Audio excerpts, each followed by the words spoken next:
Founded in 1992 and now dissolved in 2020, the Special Anti-Robbery Squad has been dissolved by the Inspector General of Police. What has led to this event and what has led to the huge youth protest we're seeing all over the world of Nigerians calling for an end to the Special Anti-Robbery Squad? All of that and more we will be looking at on today's episode of Brand Politics on iBrandTV. And of course, I'll be your host to drive the conversation. I am Benneth Joseph, and I'll see you shortly after this break. Hello and welcome back to Brand Politics on iBrandTV. I am Benneth Joseph, and here on the program, we place priority on all of the political stories making headlines in Nigeria, in Africa, and around the world. And on today's episode of the program, we're looking at the hashtag #EndSARS movement that has gained momentum all over the world. And joining us in the studio to talk about the events that have played out in the past few days leading to today is a public and political analyst, Arthur Kelly, who joins us in the studio to put the issues in perspective and to share his thoughts on what's playing out. So, Arthur, let's dive right into it. What are your first thoughts on the #EndSARS movement? Protest. Like I said earlier when the protest started, I think I said this is timely. It's a timely movement that has to put the last, in fact, this is the last straw. This is the last nail on the coffin. In the sense that the protest is so massive to a point that it's attracting international attention. International bodies. UK government, peak interest, international celebrities, they now want to know what is actually happening in Nigeria. I'll read out something quickly to you with regards to all of the points made on the 11th of October by the Inspector General of Police as to following the dissolution of the Special Anti-Robbery Squad. Well, the implication of that announcement means that the Inspector General of Police is saying that the Special Anti-Robbery Squad have been dissolved across 36 states. All the officers of that unit will now be redeployed to other commands units and all that. A new policing arrangement will be provided to address issues with regards to public safety and armed robbery and those kinds of things. And then there will be a stakeholders forum that will be established in order to look at people-police conversation and all that. This unit was founded in 1992 and 28 years after it's been dissolved. What went wrong? I think the management of the unit was, in fact, the unit itself was mismanaged. Now, in that, the primary assignment of this unit, this particular aspect of Nigerian police force, has been deviated. It was specifically for controlling of crimes, as the name implies. Special Anti-Robbery Squad. So they look into high-level robbery. Do you understand? They don't go into lives, protest, or maybe arresting. So how did they degenerate from what exactly was supposed to be their tasks primarily? I think that aspect should be a leadership problem. It started from the top. These guys left their, in fact, to a point, I'm a victim of police brutality. Sars in quotes. I can remember in 2015, while I was doing a master's in the University of Port Harcourt, I just stepped out to get stuffs, medication, because I was a bit down. And the next thing I was practically arrested, and I began to ask myself, what did I do? Now, talking about police brutality, quickly, because you mentioned police brutality, if the IG is saying that members, the personnel of that unit will be redeployed, I was totally comment that. Now, police brutality, dissolving the dissolution of the Special Anti-Robbery Squad, does it stop police brutality? It won't. It can never stop. These are personnel. They just dissolve a unit and redeploying the personnel in that unit to other segments of the police force, as the case may be. Now, what's going to happen is this personnel, they still have the mentality. Whatever name will be given to that unit, trust me, they will still go with the bag that, okay, they've been armed with the law, with everything to carry out whatever thing, and nobody questions it. But do you think it's all about the #EndSARS movement? Because now we are seeing other hashtags trending. Coming up. We're seeing hashtag in Nigeria. We're seeing hashtag IGP resigned. Is it just about the #EndSARS movement, or there is more to this project? There is more to it, but one step at a time. Now, let's dissolve what was like a menace in the society. What takes people's life away? What questions our rationality? In the sense that these guys act as though nobody questions it. Nobody questions their movement. Nobody questions their operation and all of that. So the protest came up with okay, let's start. As much as we are clamoring for police reform in quotes, because these guys I was talking to I think a DPO the other time. One time had issues. I said Nigerian police force need to be properly overhauled. There should be reforms in all areas, all departments of Nigerian police, because we have people in uniforms that carry arms without even understanding what they should do with the arms. How can they engage protesters? How can they engage in civil events, civil programs? You see police arresting somebody that actually maybe they had a misunderstanding. And you see the amount of brutality they met out on someone, and you're like, this is civil. This is a civil event. You don't need any force. Like I said earlier, we shouldn't have Nigerian police force in a democracy. We should have Nigeria police service. Now, talking about how the government has addressed the protests all over amongst within many states in the country, do you think the government has handled the protests very well? Because we've heard stories of some protesters being arrested, some being shot, and all of that. How do you think the government has been able to manage this? Yes, most state governments have practically chickened out from this. Because a lot of crimes that we have in Nigeria are state-based, not federal government. I think this is where state police has to come in. Talking about the police reforms, right? Do you think that Nigerians will be able to, even with the police reforms, to trust the police going forward? Yeah, like I earlier said, I think it's about the operation of the police that we embed the trust on Nigerians. From going forward, how would police engage in civil events?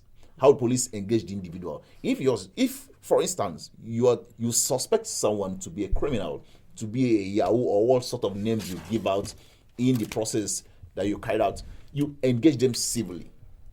In the sense that you approach the operation, and how you go about it will now embed this trust on Nigerians. Okay, there are some sort of reforms in the Nigerian police.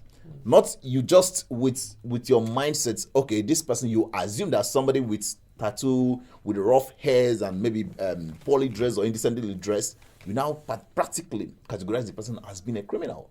And you now meted out some sort of punishment. Because the person will ask, like what happened to me in 2015, I was just outside. They drove an unregistered Lexus Jeep to me, and like, who are you? I told them I'm a student of University of Port Harcourt, and immediately they asked me to join. I said, what is my crime? And if I could say Jack, I was already beaten. If not, people were there. And one thing I've seen in Nigeria is once police have issues with someone on the street, nobody cares. So you think there's also a people problem? Yeah. People should approach police. In fact, the mode of operation of Nigerian police in Nigeria is very poor. Like I said, they have to engage the officers in the proper training. Every week, each command, each unit, each department, each division should make sure that these guys carry, in fact, a particular team should be set out to make sure that none of the officers goes out of line or acts out of line. At what point will the Nigerian police force begin to attract the best of our men and women? It's what Nigerian police has been painted to the public.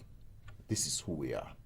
In fact, there's a particular mentality Nigerians do already have in their mind about these guys. There are some section of others, there are units of Nigerian police that are very, very respectful and very civil. The special protection units. You see the crop of people on that unit, they are very civil. I usually call it the blue berets guys. Do you think the mentality that Nigerians have right now can be changed? Absolutely can be changed. In the sense that if properly a good monitoring team is set up to monitor the operations of Nigerian police, be whosoever that is involved, starting from the last rank of whosoever the police officer that is involved. Now, the mode of operation, like I said, that what actually made Nigerians to be angry with the whole thing and engage in this process is their mode of operation. You wouldn't want to see how a Nigerian police officer will engage in a civil. Imagine what is going on. We've lost 15 lives so far in the ongoing protest. Do you understand? You have a protest and you're coming with arms and you start shooting armless protesters. What? They're not criminals. If you're just joining us, this is Brand Politics on iBrandTV. We're discussing the hashtag #EndSARS movement and all of the momentum it has gained all over the world, in Nigeria, in Africa, and globally.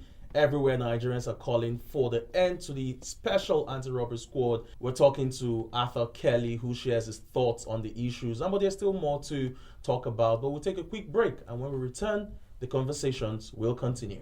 Swift Dry Cleaners Limited. We pay detailed attention to your fabrics such as laces, suits, wedding gowns, and more. Swift Dry Cleaners. Clean wash, quick delivery.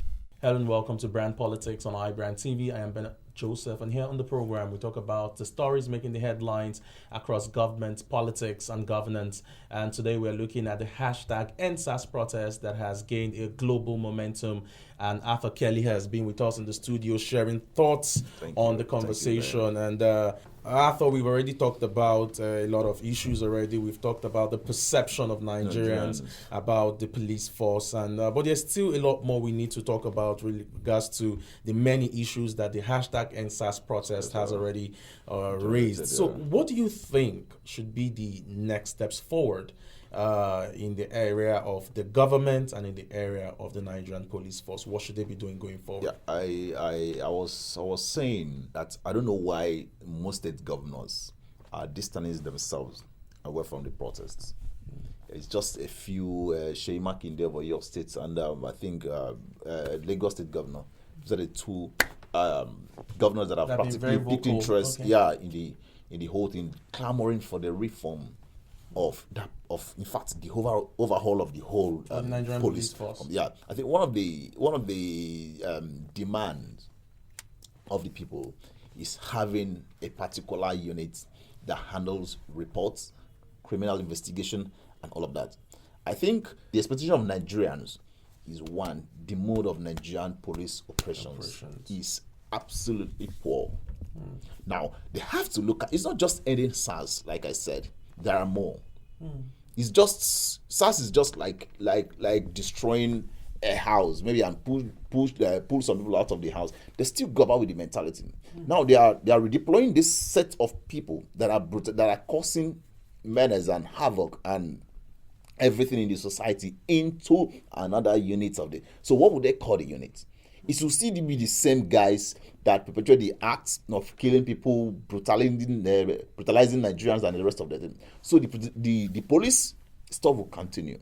And this will also call for more protests and social movement against the police. So we should look at the aspect of reforming Nigerian police as a whole. Now look at the identify the problems.